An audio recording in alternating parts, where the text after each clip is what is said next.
wa min sayyiati a'malina may yahdihillahu fala mudilla lah wa may yudlil fala hadiyalah. Ashhadu an la ilaha illallah wahdah la syarikalah wa ashhadu anna Muhammadan abduhu wa rasuluh alladzi la nabiyya ba'dah amma ba'd. Allahumma anfa'na bima 'allamtana wa 'allimna ma yanfa'una wa zidna ilman.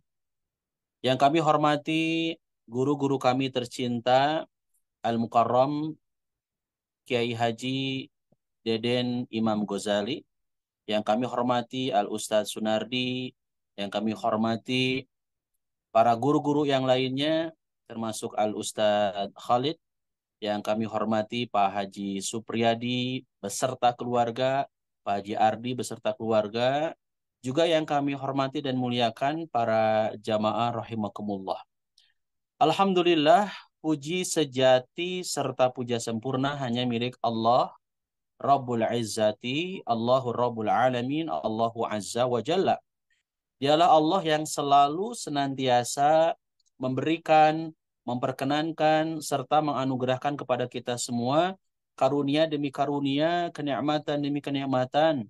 Sehingga Alhamdulillah biidnillah di kesempatan yang berbahagia ini kita bisa kembali mengikuti kajian rutin meskipun secara online, secara Zoom, tetapi tentu insya Allah tidak mengurangi semangat kita dalam menuntut ilmu.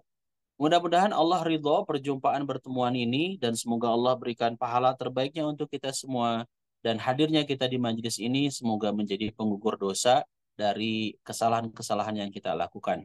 Amin ya rabbal alamin. Sahabat, Bapak Ibu jamaah rahimakumullah yang Allah Subhanahu wa taala muliakan, sebagaimana kita ketahui, Imam Abu Dawud adalah salah seorang imam ahli hadis. Beliau masyhur, beliau terkenal dengan sebutan Imam Tujuh ya, di antara Imam Tujuh, di antara 7 imam ahli hadis, ada Imam Ahmad, ada Imam Bukhari, ada Imam Muslim, ada Imam Abu Dawud dan lain sebagainya. Imam Abu Dawud lahir di Basrah pada tahun 202 Hijriah. Beliau meninggal pada tahun 275 Hijriah. Imam Abu Dawud menghabiskan hidupnya untuk mencatat, mengumpulkan hadis-hadis dari Rasulullah SAW. Kemudian beliau menelitinya, mana yang sahih, mana yang dhaif. Beliau berkata, sebagaimana perkataan ungkapan dari Imam Abu Dawud, katabtu an Rasulillahi sallallahu alaihi wasallam khamsami'ati alfi hadis. Aku telah mencatatkan hadis-hadis dari Rasulullah Shallallahu Alaihi Wasallam sebanyak 500.000 hadis, dan aku menelitinya menjadi 4.800 hadis, lantas terkumpul dalam Sunan Abu Dawud. Dari 500.000 hadis ini, Imam Abu Dawud menelitinya, lantas mengumpulkannya, dan terkumpullah 4.800 hadis dalam kitab Sunan Abu Dawud. Dari 4.800 hadis itu, sahabatku yang Allah Subhanahu wa taala muliakan, kata Imam Abu Dawud, yakfi lil muslimi lidinihi arba'atu ahadits. Cukuplah bagi seorang muslim bekal agamanya, bekal kehidupannya dengan 4 hadis saja. Jadi 4 prinsip hidup sebagai seorang muslim, amalkan ke-4 hadis ini. Kurang lebih seperti itulah yang dipaparkan oleh Imam Abu Dawud. Cukup bagi seorang muslim untuk bekal keagamaannya dengan 4 hadis ini saja. Apa saja 4 bekal keagamaan? Apa saja 4 prinsip hidup seorang muslim? Yang pertama, kata Imam Abu Dawud, hadis yang mengatur hubungan diri kita dengan Allah Subhanahu wa taala. Yang kedua, hadis yang berhubungan dengan kewajiban seseorang dengan dirinya sendiri. Yang ketiga, hadis yang mengatur hubungan seseorang dengan orang lain. Dan yang keempat, kata Imam Abu Dawud, ada hadis yang mengatur hubungan seseorang dengan usahanya sehari-hari. Sahib, sahabat yang Allah Subhanahu wa taala muliakan, kalau kita rinci dalam hal kaitan hubungan diri kita dengan Allah Subhanahu wa taala, Imam Abu Dawud memilih hadis untuk dijadikan pedoman, yaitu hadis innamal a'malu binniyat wa innama likulli imri'in ma nawa. Sesungguhnya setiap amal itu atau nilai setiap amal itu tergantung kepada niat. Wa innama likulli imri'in ma nawa, dan sesungguhnya bagi setiap orang itu tergantung apa yang ia niatkan. Pentingnya di sini untuk kita meluruskan niat dalam segala aktivitas kita. Ibadah sholat kita, ibadah haji umroh kita, saum yang kita laksanakan, kegiatan ibadah apapun, maka sama-sama kita luruskan niat. Lillahi ta'ala, semata-mata karena Allah subhanahu wa ta'ala. Jadi mari kita landasi semua aktivitas itu. Tentu bukan hanya sholatnya saja, bukan hanya saumnya saja yang lillahi ta'ala, bukan hanya haji dan umrohnya saja yang lillahi ta'ala, tetapi seluruh kegiatan sehari-hari kita mesti diniatkan karena Allah Ta'ala. Bekerjanya, bertaninya, kuliahnya, kemudian minum, pakaiannya, berpakaiannya, makannya, semua diniatkan lillahi ta'ala agar kita mendapatkan hasil yang terbaik tentu di hadapan Allah Subhanahu wa taala. Karena Bapak Ibu jamaah rahimakumullah subhanahu wa taala, muliakan, tidak setiap pemberian terhadap orang akan bernilai sedekah. Ini tergantung kepada motifnya. Ketika seseorang ingin memberikan bantuan kepada orang lain yang sedang menghadapi, yang sedang mengalami kesusahan hidup, kesulitan hidup, lantas dia bantu, Masya Allah. Maka itu yang kemudian kita kenal dengan sodako. Dan Rasulullah Shallallahu Alaihi Wasallam dalam hadis riwayat Muslim menegaskan, menekankan, man nafasa an muslimin kurbatan min qurabi dunya, nafasallahu kurbatan min qurabi yaumil qiyamah. Barang siapa yang memberikan kelapangan terhadap seorang muslim yang sedang menghadapi kesulitan hidupnya, nafasallahu anhu kurbatan min qurabi yaumil qiyamah, maka Allah pasti akan memberikan kelapangan dari kesulitan ataupun dari sulitnya kelak pada hari kiamat.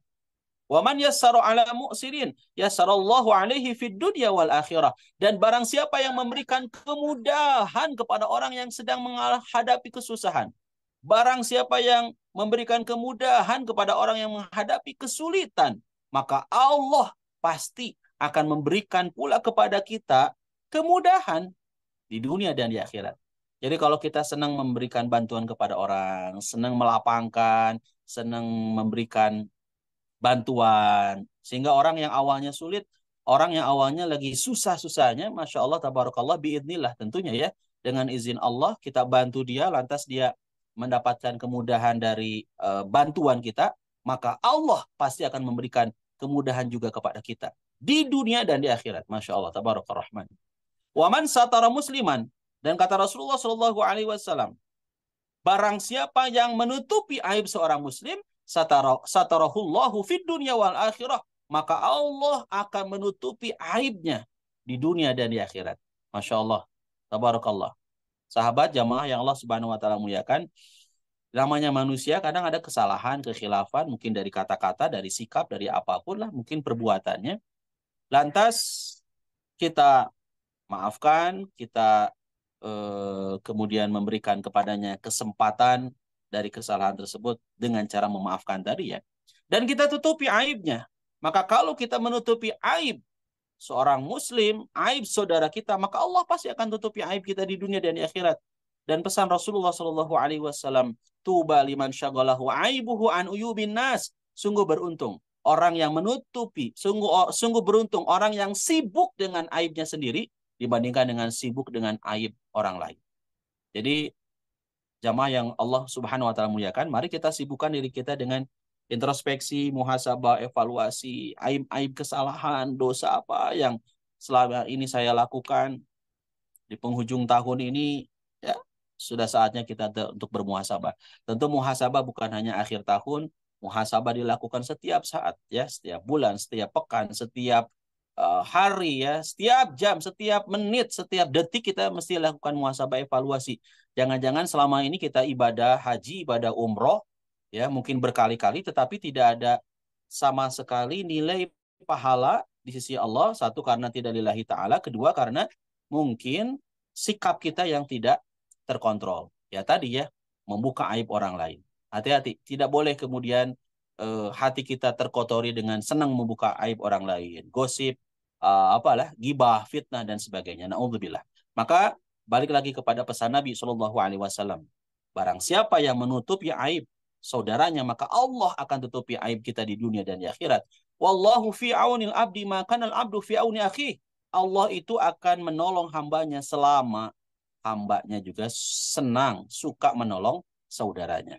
Bapak Ibu jamaah rahimakumullah, balik lagi kepada lillahi ta'ala ya.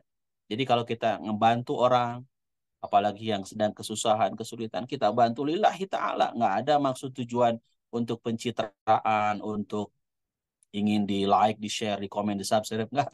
Saya semata-mata Ustadz memberikan bantuan ini karena Allah. Ya.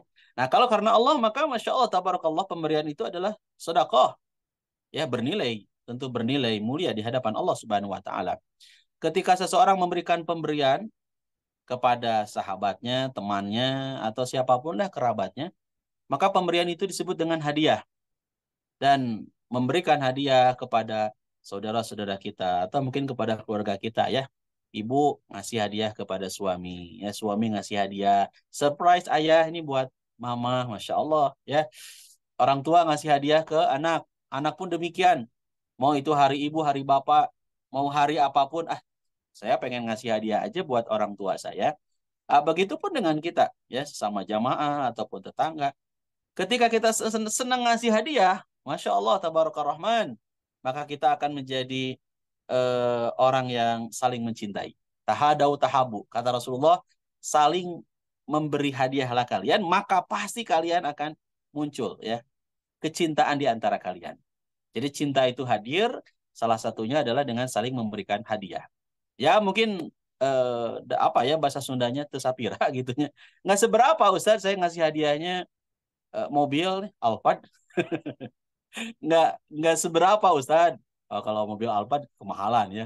Nggak seberapa Ustaz. Saya ngasih sesuatu mungkin baju Maidi ini yang saya pakai ini saya dapat hadiah nih dari Pak Haji Supri ya. Masya Allah. Nah, kalau ngasih hadiah maka akan muncul rasa cinta ya.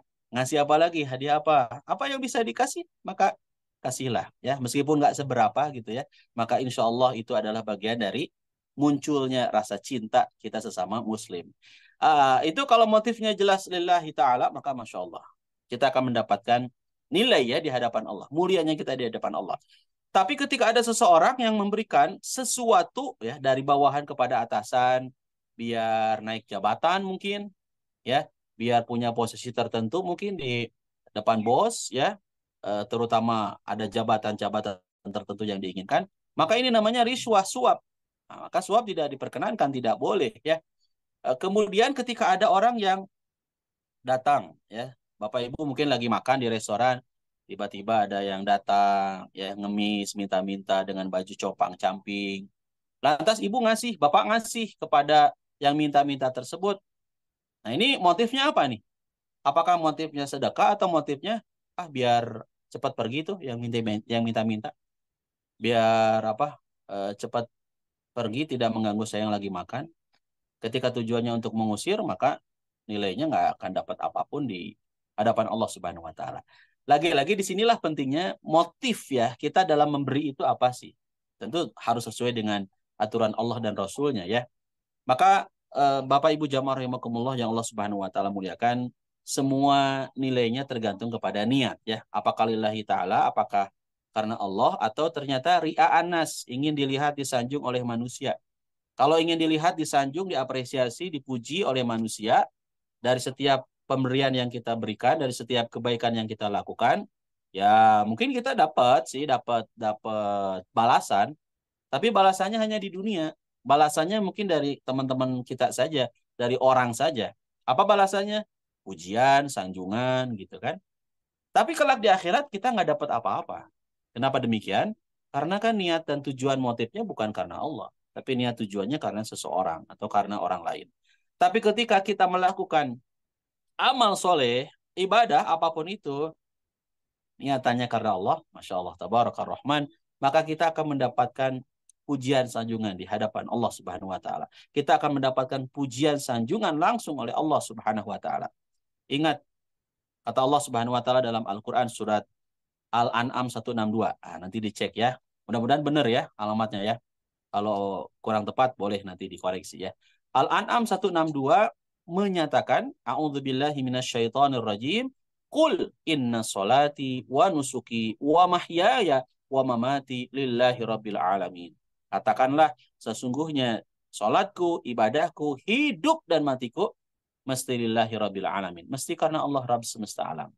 Bapak Ibu jamaah rahimakumullah yang Allah Subhanahu wa taala muliakan, agar kegiatan kita bernilai dan bermakna ibadah, maka jadikanlah moto hidup kita itu hayatuna kulluha ibadah. Hidup kita ini adalah untuk beribadah. Ya, kalau diniatkan karena Allah, ibadah yang kita laksanakan, maka insya Allah lagi-lagi kita pun akan punya nilai yang mulia di hadapan Allah. Yang kedua, Imam Abu Dawud memaparkan kepada kita sebagai pedoman ya. Pedoman hidup kita sebagai seorang muslim yang kedua adalah hubungan kita ya.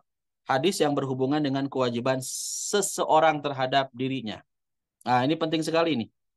Hadis yang berhubungan dengan kewajiban seseorang terhadap diri sendiri, terhadap diri kita sendiri, kata Imam Abu Dawud, beliau memilih satu hadis yang dijadikan pedoman. Apa satu hadis yang dijadikan pedoman? Bagi kita sebagai seorang muslim, beliau menyampaikan pesan Nabi, sabda Rasulullah SAW, min husni islamil mar'i tarkuhu ma la ya'ni. Sebaik-baik Islam seseorang itu adalah meninggalkan apa-apa yang tidak bermanfaat bagi dirinya. Nah, ini jadi bahan evaluasi buat kita ya, termasuk saya yang berbicara. Sebaik-baik Islam seseorang itu kata Rasulullah adalah meninggalkan apa-apa yang tidak bermanfaat bagi dirinya. Yuk kita tanyakan pada diri kita, selama ini kita berkata, selama ini kita bertindak, selama ini kita berbuat, apakah punya nilai manfaat atau sebaliknya? Ternyata selama ini kita berkata, selama ini kita bertindak, selama ini kita berbuat, banyak yang nggak manfaatnya nih Ustadz. Ya, coba kita evaluasi pada diri kita. Kira-kira seharian ini kita habiskan untuk berinteraksi dengan Al-Quran, membaca, menghafal, mengkaji, memahami, mendalami, mengamalkan Al-Quran, atau ternyata hidup kita ini, ya sebutlah sehari aja lah, jangan lama-lama. Sehari ternyata hidup kita ini dihabiskan atau disibukkan dengan smartphone, gadget yang pas begitu kita evaluasi terhadap diri kita, banyak nggak manfaatnya, geningan ya. Scroll-scroll media sosial, kemudian mungkin nonton, ya bukan tidak boleh nonton ya, bukan dilarang nonton. Silakan kalau nontonnya jadi manfaat buat kita, jadi menambah keimanan kita, jadi menambah kecintaan kita kepada Allah dan Rasulnya, silakan nonton. Apalagi tontonan-tontonan yang bermanfaat gitu ya, kajian atau film-film yang membuat kita juga bukan hanya iman takwa kita menjadi naik, keilmuan khazanah kita pun jadi makin hari makin bagus. Silakan. Tapi kalau ternyata tontonan-tontonan itu setelah saya evaluasi, Ustadz, banyak yang nggak manfaatnya ya. Orang kalau boleh jujur pada diri orang masing-masing, pada diri kita masing-masing, saat kita buka Al-Quran, saat kita buka mushaf Al-Quran, paling kuat, paling lama berapa jam sih? Jangan jam mungkin ya, menit mungkin ya. Ada yang pas buka mushaf Al-Quran sampai 30 menit? Oh ada, Alhamdulillah ya. Jamaah yang hadir di sini. Jamaah yang hadir di sini mah kayaknya 30 jam ya sehari. Masya Allah ya. Sehari 24 jam, ini jadi 30 jam. Di mana ini dalilnya jadi 30 jam? Jamaah yang hadir di sini ya Bapak Ibu dari Mabruk mau, Masya Allah. Kelihatan ini wajah-wajah yang soleh dan soleha ya. Lebih senang dengan Quran, lebih senang akrab berinteraksi dengan Quran. Kayaknya sehari mungkin 2 jam gitu ya bersama dengan Quran. Masya Allah. Kalau saya, mungkin pas buka Quran itu paling lama mungkin 15 menit ya. Tapi kalau pas buka handphone, oh, apalagi ada berita-berita, apalagi ada sesuatu yang sangat kita sukai, kayaknya sejam tuh kurang ya, Bapak Ibu. Coba kita tanya ke diri kita aja lah, jangan tunjuk itu ini ya, jangan tunjuk siapa-siapa ya. Kita lebih senang rebahan, kemudian buka handphone, main handphone, smartphone, atau ternyata pas rebahan teh Ustadz, saya mah seneng baca buku, baca-baca buku aja gitu kan. Setelah baca Al-Qur'annya, baca buku pas lagi rebahan ini. Nggak full rebahan dalam arti jadi bermalas-malasan. Lagi-lagi balik lagi kepada hadis Rasulullah Shallallahu Alaihi Wasallam, min husni islamil mar'i tarkuhu ma la ya'ni. Sebaik-baik Islam seseorang itu adalah meninggalkan apa-apa yang tidak bermanfaat bagi dirinya. Yang tahu jawabannya diri kita ya. Yuk kita jadikan bahan evaluasi aja. Mana yang manfaat, mana yang tidak. Kalau manfaat lanjut, kalau enggak ya udah. Ya, bentar lagi ini kita memasuki penghujung tahun. Kira-kira kalau kita tanyakan nih, akhir tahun, kadang ada sebagian orang mungkin yang begadang semalam suntuk. Kita tanya pada diri kita, manfaat atau tidak?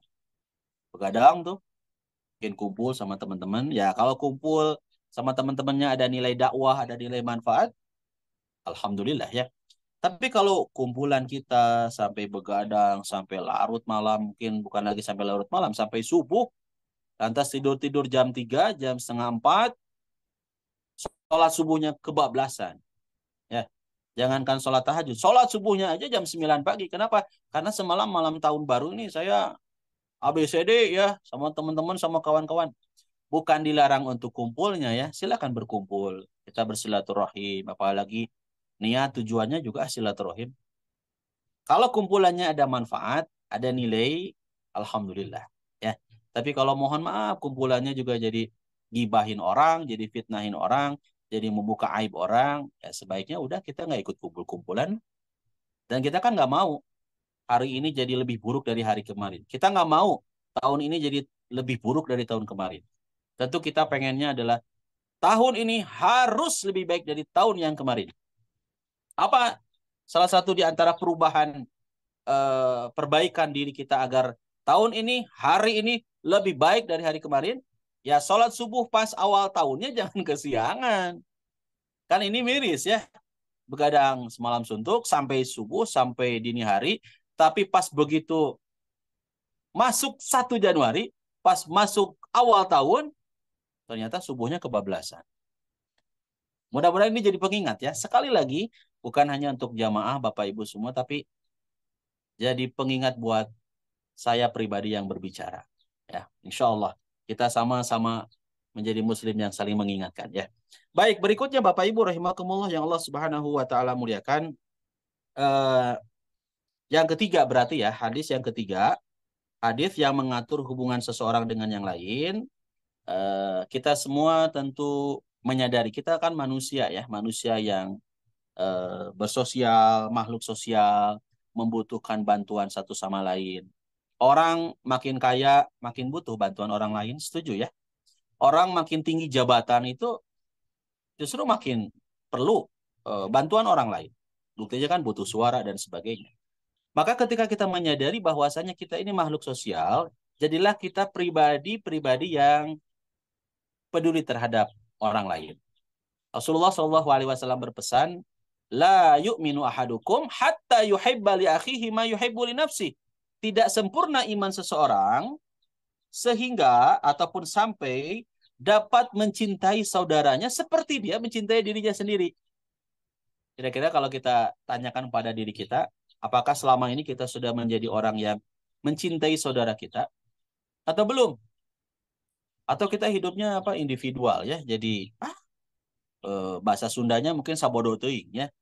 Mau orang lain susah, mau orang lain kesulitan, mau orang lain kemudian pengangguran, mau orang lain kesulitan, ya itu orang lain. Yang penting saya dan keluarga saya tidak seperti yang dialami orang lain. Ini ciri mukmin yang tidak sejati. Ya, karena kesempurnaan iman itu ya harus dibuktikan dengan mencintai saudara kita dong. Sebagaimana kita cintakan terhadap diri kita.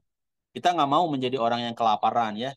Kita nggak mau menjadi orang yang serba kekurangan. Maka saat kita diberikan oleh Allah Subhanahu Wa Taala kelebihan, entah itu harta, entah itu ilmu, maka jadilah kita menjadi pribadi yang senang berbagi.